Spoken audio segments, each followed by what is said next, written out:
September 24, alas 6 ng gabi. Ito na yung pinakamainit na summer natin dito. Kasi hanggang ngayon yung mga halaman natin kulay green pa, tapos marami pang mga bunga. Yan yung ating patola. Nung Sabado nakapag-harvest tayo, tapos ito yung mga naiwan, and ayan kulay green pa lahat sila. Tapos katatapos ko lang mag-alinis ng ating tanglad. Ayan.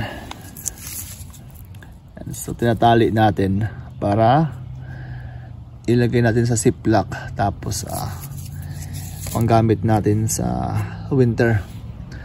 So bali ayan, ilang puno pa lang yan, 1, 2, 3, 4, 4 na puno ng tanglad. So yan pa, yun ang ginagawa natin sa tanglad pagka mag-full na. So dapat ngayon full na talaga siya, kasi 24 na dapat at 20 or 21 yung full. Kaya pag makita mo yung mga dahon, yan po yung mga dahon, dilaw na. Pero yung ating garden, hindi pa nag-iiba yung yung kulay, green pa rin po siya. Ayan. So pa yung mga naiwan dito? Ayan, ito. May mga bunga pa ng ng ampalaya. Ayan, marami pa siyang bunga. Pero mabagal lang siya lumaki. Pero maraming talbos. Kaka-harvest lang nito nung Sabado. Ayan, yung mga malalaki kinuha natin. Pero ang maganda kasi ang dami niya pong talbos. Sobrang dami ng talbos. Pati yung sa taas.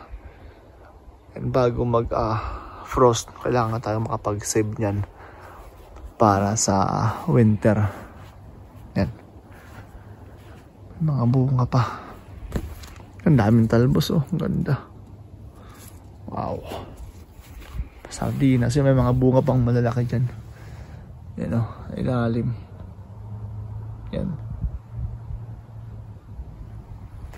Pasok tayo dito. Ito, may mga talong pa rin tayo. Hindi pa rin nag-iiba yung kulay. Yan. May mga malaki ang palaya pa pala.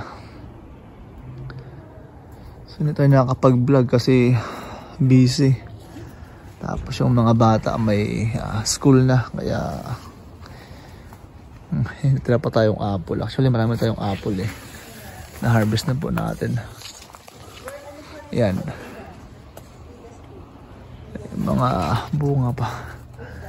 Marami pa tayong mga sili. Yan. Yan pa yung ilalim niya. May mga nakalambitin pang mga bunga nung ampalaya, pati nung sili. Okay. I-harvest natin bago mag-frost. Ikutin natin. Nainiro na naman to. Dapat ulam na natin to. Ibang variety rin kasi yan. Yan, may mga bunga pa yung ating talong. Hindi na nga lang gaano maganda. Pero sa gitna, mas meron pa tayong mga magandang talong at ampalaya. Yan. Kaya pa rin bunga ang ating kalabasa dito. Marami tayong mga pangtinhi para next year. Ito pang gulay ito. Ito, ang daming pang binhi dito. Lalaki. Ewan ko lang makahabol to. Sobrang haba Wow. Giant. Giant. Hindi lang po yan sila nag-iisa. Marami po yan dito. Ayan mga pang binhi. Sobrahan ato tayo ngayon, pero pati dyan sa labas may mga pang binhi tayo ng patola. Mahaba po talaga to. Malaki. Ayan. Ito pa oh.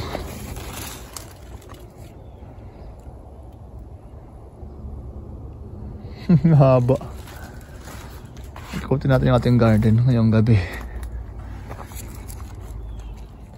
Ito dito na tusok siya ng ano, pero nakapag-harvest naman din tayo dito. Yan, massive yun oh, kasi nasa labas. Pag mga sa loob, natusok ng ano, ng pine tree. Mahina ngayon yung ating ano, mahina ngayon yung ating okra, pero sige pa sila oh. May mga nakakuha pa tayo pa isa-isa kahit pa paano.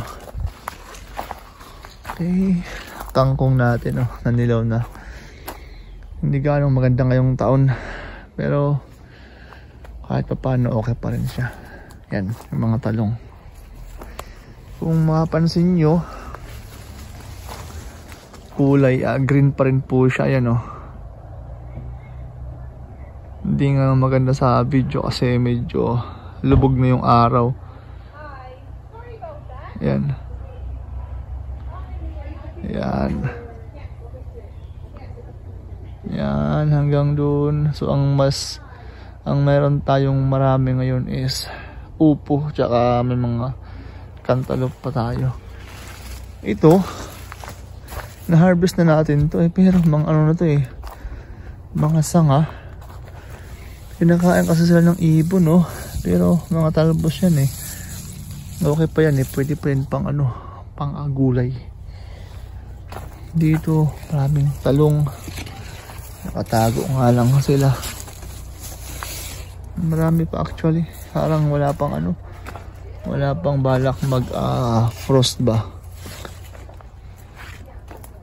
Sitaw natin humina na yung bunga, hindi na gaanong marami, pero yung ano, yan yung sitaw. Pero yung cantaloupe natin, yan may mga hinog na dyan. Hindi ko lang kinukuha kasi baka malanda, so dyan lang sila. Wala pa namang frost. So kung gusto natin kumain, ayan, kumukuha lang tayo dyan. Ayan o. Dito maraming talong na malalaki. Ayan. Pati yung long green na eggplant natin, late na talaga ito siya namumunga. Kaya kung ayan o, sa isang puno ang daming bunga. Ayan, long green. Huli sila lagi silang huli kung ano, magbigay ng bunga. Sila yung huli natin na harvest. Kami yung daon, green na green pa. Pole beans, okay pa rin dito sa gilid. May mga bunga pa. Kaka-harvest lang. Iwan ko lang ngayong Sabado kung makapag-harvest pa tayo. Siguro konti na lang. Watermelon natin. Ayan, mga cantaloupe yan dyan oh. Daming bunga, diba? Kita na. So nakapag-harvest na rin tayo dito ng ating mga watermelon. Yan, marami yan dyan. Actually mga hinog na yan Ito, ibang variety po yan ng watermelon. Sobrang tamis yung ating nakain na watermelon nung nakaraan. Orange glow ba yan? Ewan ko, nakalimutan ko po yung variety. Yan. Dami. Ito, haba oh. Yan. So, pa-harvest na yan sila. Yan. Iba't ibang variety ng watermelon. May pink dyan, may dilaw, may pula. Hanggang dito oh. Yan oh. Yung long green talaga yung huli.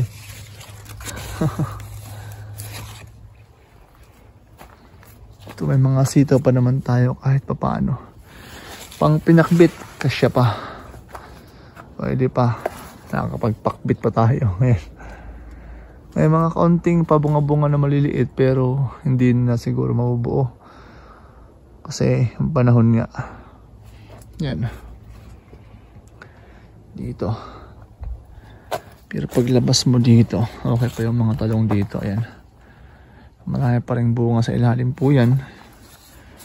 Yung sili natin, napakarami pa. Nagtatalbos, nagbubunga. Ating bell pepper, ang lalaki. Sobra. Yun o. Bell pepper po yun. Nakapag-harvest na rin tayo ng bell pepper. Nakapag-save na tayo.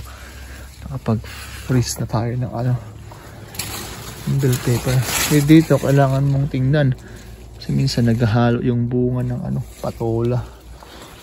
Ridge yan. Lofa ridge yan. Ito. Pwede na yan. Dalawa na yan. Ito mga siling panigang. Dami. Yan. Lumaki sila nang natanggalan ng mga natalbusan. Nagsilabasan yung mga bunga. Ang dami. Ito laki siling panigang. Wow. Basta marami. Mga pangbinhi natin kung sakali man. Ito, nag-iba na yung kulay po dito. Minsan tayo makaikot sa garden kasi sobrang busy na. Yan, hinog na itong mga to. Yan o. Kuha nga ng isa. Baon natin bukas.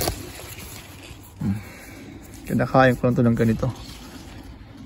Ayun o. Lalaki yung bunga ng bell pepper pa. Lalaki. Minsan kasi kamatis marami pa. Ito malaki na rin ito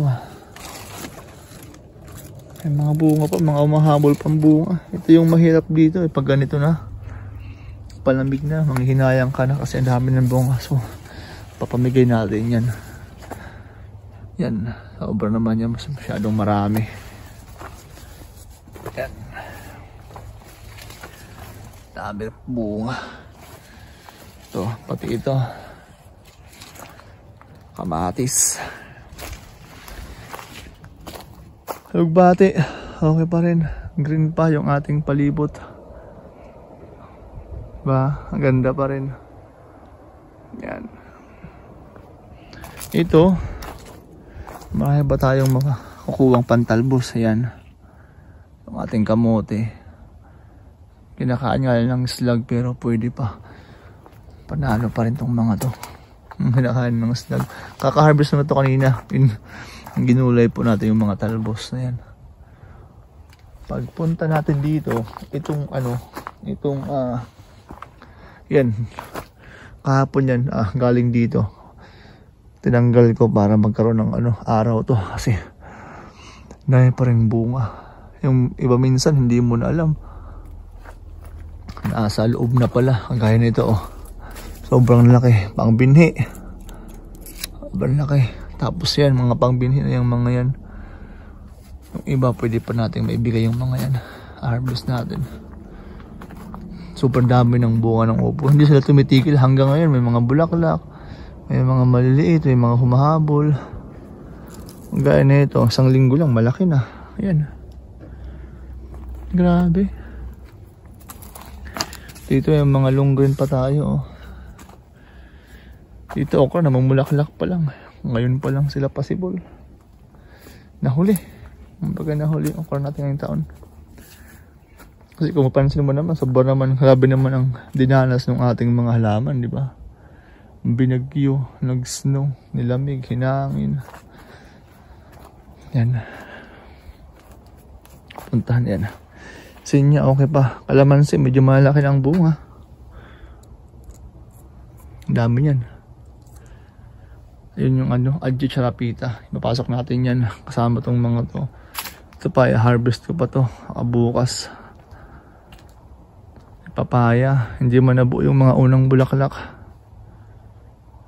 Ito yung harap natin Ang dami pa nating sili dun sa gilid, sobrang dami pa.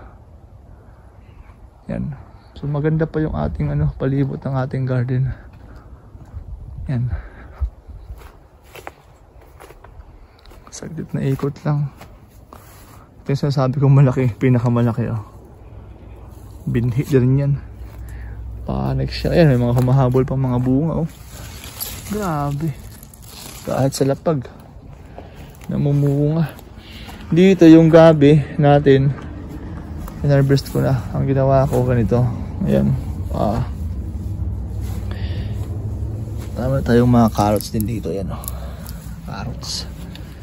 Carrots, celery. Yan. Ito, araw-araw kong kunan. Kaya medyo konti lang yung dahon. Yes! Okay. So tapos nang magbasa yung mga bata, ligo na tapos kain. Ito yung tanim nila. Actually wild lang to pero ang daming bunga. Tino-tino. Ground cherry. May ground cherry din tayo dito. Sobrang dami ng bunga. Yan. Hindi kayang ubusin. Ito, mga bunga ng talong. Meron pa rin. Ito na, mamulaklak pa siya oh. Busy lang talaga kaya hindi natin magawa yung mga gawain natin sa garden. Sobrang dami ng sobrang dami ng trabaho ba natin. Ito yung ginawa ko sa gabi pala. Yan, iniwan ko na siya. Dry ko. Tapos sipla ko kaya vacuum tapos para sa winter. Yan yung mga dahon. Ito naman yung puno. Yan, kanina kasi nakabilad dyan, mainit yan banda. Yan, tapos ito yung nakuha nating cantaloupe kanina. Lantakan natin ito mamaya. So ayan, palibot ang ating garden. Yan, yung ating saging. Ayan. So may mga kamatis pa tayo dito ng mga sapat na pwedeng i-harvest. So yung mga napunta dito mas swerte kasi kuha sila ng gulay. Yan, isang harvest pa siguro ako sa Sabado. Marami pang sili. Marami kasi may gusto. Yan, so yan muna yung yung itsura po ngayon ng ating garden. Ay paano maganda pa. Hindi ko lang alam next week yung patula namumunga pa rin. So ayan. So, medyo mahaba na naman yung ating vlog. Yan, naikot ko na ba lahat? So, yan, ito yung pinakamainit na panahon na summer. Simula nung tayo ay nagtanim. Wala pang frost. Yes, sir! Okay, yeah, I'm done here too. I'm gonna go inside. Okay, so hanggang sa muli po, magandang gabi.